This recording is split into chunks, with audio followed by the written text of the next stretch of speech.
सामान्य तौर पर हमारे शरीर पर कहीं भी अचानक अगर फफोले से पड़ जाते हैं, उसमें दाह जलन होती है और इसमें से एक प्रकार का पदार्थ निकलता है जो दूसरी जगह पड़ जाने पर भी वहाँ घाव कर देता है। तो हम लोग उसको मकड़ी का पिस जाना या मकड़ी के काट जाने के लक्षण बताते हैं, परंतु ऐसा नहीं है। आप पहले उसको जांचें कि ये मकड़ी के पिस जाने से ऐसा हुआ है या ये हार्पिस की समस्या है। तो आज हम इस वीडियो में आपको ये दोनों बताने वाले हैं कि हार्पिस के लक्षण क्या होते हैं और मकड़ी के लक्षण क्या होते हैं, और मकड़ी पिस जाने के उपाय क्या है कि हम इससे किस प्रकार बच सकते हैं और इसका ट्रीटमेंट घर पे किस प्रकार कर सकते हैं। तो आप हमारे इस वीडियो पे बने रहें और इसको अंत तक देखें। अक्सर कहीं लेटे रहने या बैठे रहने से अचानक हमारे सिर पर या हाथ पर ये मकड़ियाँ चढ़ जाती हैं, परंतु ये हमें काटती नहीं है जब तक इनको छेड़े ना। अगर गलती से ये मकड़ी हमारे शरीर पर पिच जाती है या काट लेती हैं तो हमारे शरीर पर दाह, जलन, फफोले, बुखार, भूख का कम लगना, प्यास आदि समस्याएं उत्पन्न हो जाती हैं और इसमें जलन भी बहुत होती है। कुछ मकड़ियाँ बहुत ही जहरीली होती हैं, जैसे कि रेक्टल फ्यूज, widow spider, yellow sac spider, wolf spider, jumping spider आदि मकड़ियाँ बहुत ही जहरीली होती हैं। इनके काट जाने पर हमें इसका तुरंत ट्रीटमेंट करना चाहिए। अगर ट्रीटमेंट सही समय पर ना मिला तो मृत्यु भी हो सकती है। तो मकड़ी के पिस जाने पर जैसे फफोले पड़ते हैं, उसी प्रकार एक हार्पिस रोग होता है जो सिंप्लेक्स वायरस के कारण होता है। ये एक वायरस होता है जो बाहरी जंघा, गुदा, गर्दन के पीछे, पीठ पर कहीं भी हो सकता है। इसमें फफोले, घाव, सिरदर्द, बुखार, थकान, भूख प्यास कम हो जाती है। तो आप इसकी पहले पहचान कर लें कि आपको मकड़ी ने काटा है या मकड़ी पिची है या आपको हार्पिस की समस्या है। अगर आप चाहते हैं कि मैं इस हार्पिस के ऊपर पूरी जानकारी आपको दूं तो आप हमें कमेंट बॉक्स में कमेंट करें ताकि मैं आपको इसकी पूरी जानकारी दे सकूं। तो अब बात करते हैं इस मकड़ी के पिच जाने पर हमें कौन कौन से लक्षण दिखाई देते हैं। मकड़ी के पिच जाने पर या काट जाने पर हमें तुरंत कुछ पता नहीं चलता।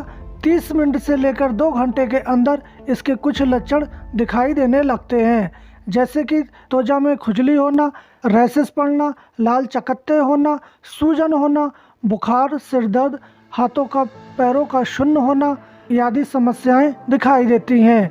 अगर आपको कहीं जहरीली मकड़ी काट लेती है तो आपको हाई ब्लड प्रेशर, देखने और सुनने की क्षमता कम होना, मांसपेशियों में कंपन या ऐंठन होना, सिरदर्द, बुखार, पसीना आना, जहां मकड़ी काट लेती है उस जगह पर लाल या बैंगनी रंग का रिंग बन जाता है।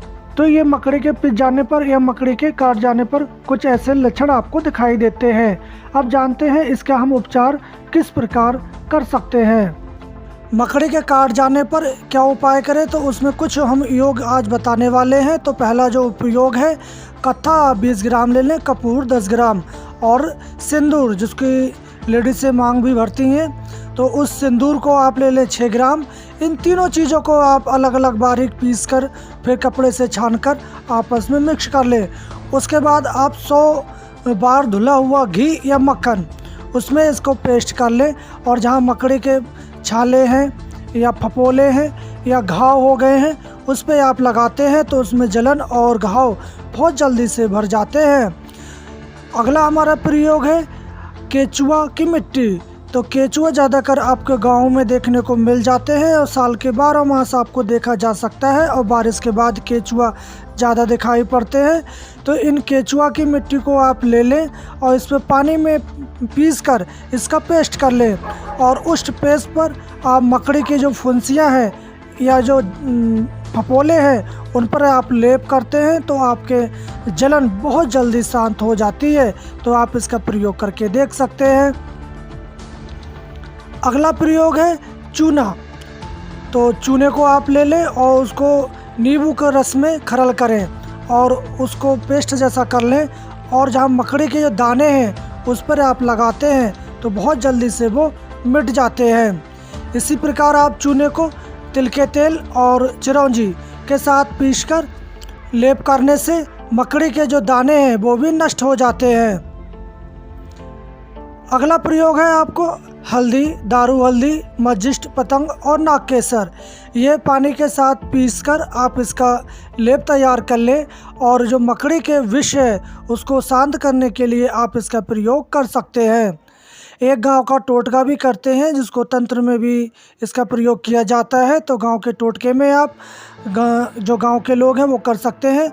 गाय के गोबर की मकड़ी आप बना लें और रविवार के दिन आप रोगी के सिर के ऊपर से आप करीब 21 बार उतारकर और धूप में रख दें। जैसे जैसे गोबर की मकड़ी सूखने लगेगी वैसे वैसे रोगी को आराम हो जाता है। मकड़ी के फपोले या मकड़ी के पिस जाने पर आप अगला प्रयोग इस प्रकार कर सकते हैं। सफ़ेद पुदनवा की जड़ को महीन पीसकर मक्खन में मिलाकर लगाने से भी मकड़ी का विष नष्ट होता है। अपमार्ग, लटजीरा या औंगा, इसकी जड़ को आप महीन पीसकर मक्खन में मिलाकर लगाने से भी मकड़ी की लार से पड़ी हुई जो फुंसियाँ हैं वो नष्ट होती हैं। आप इसका प्रयोग करके कर सकते हैं, इसका कोई भी नुकसान नहीं है, ये निरापद उपयोग है। अगला प्रयोग है सफ़ेद जीरा, सोंठ में पानी के साथ पीसकर आप इसको लगाते हैं तो आपके जो मकड़ी का जो विष है या जो जलन है वो शांत हो जाती है।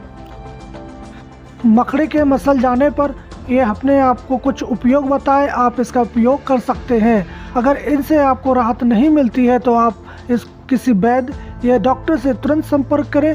कहीं आपको हार्पिज की समस्या तो नहीं है या और किसी चीज़ ने तो नहीं काटा है। अगर आपको हमारे द्वारा बताई गई जानकारी अच्छी लगी तो इस वीडियो को लाइक करें, चैनल को सब्सक्राइब करना ना भूलें और बेल आइकन को ऑल पर क्लिक कर दें ताकि आने वाली जानकारी आपको सबसे पहले मिल सके।